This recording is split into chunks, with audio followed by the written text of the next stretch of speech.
Bismillah, assalatu wassalamu ala rasulillah sallallahu alaihi wasallam. Assalamu alaikum warahmatullahi wabarakatuh.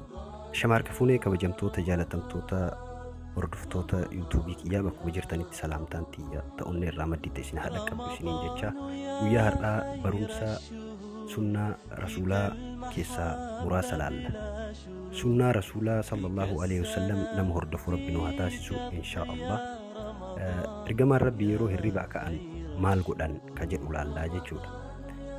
Rasuulli sallallahu alaihi wasallam yeroo hirribaa ka'an kamiyyuu suwaaka yookaan rigaa rigachuu turan.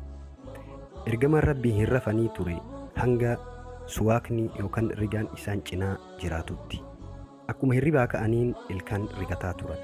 Rasuulli sallallahu alaihi wasallam ummata kiyya rakkisuu natti ta'aaf malee silaa yeroo salaataatii fi yeroo udu'aa kamiyyuu akka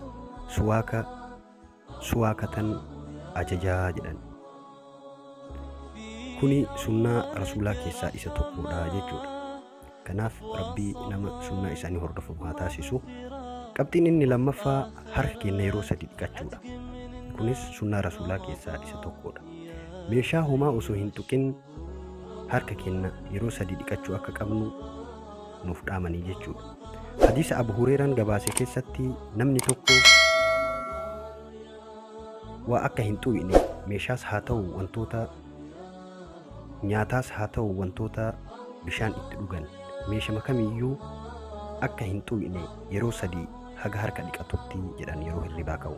Sababni isaas harki isaa eessa akka bule waan hin beeyneef namni sun dirqama harka isaa san qulqulleeffatu qabaa jechuudha. Qabxiin inni sadaffaa yeroo sadii bishaan funyaan keenyaan fudhannee akka nama furrii fudhatuutitti funyaan keenya qulqulleeffatudha yeroo hirribaa kaanu kamuu jechuudha. Obboleeyyan tiyya kuni sunnaa rasuulaa keessaa muraasa isiniif hime. Rabbiin nama sunnaa rasuulaa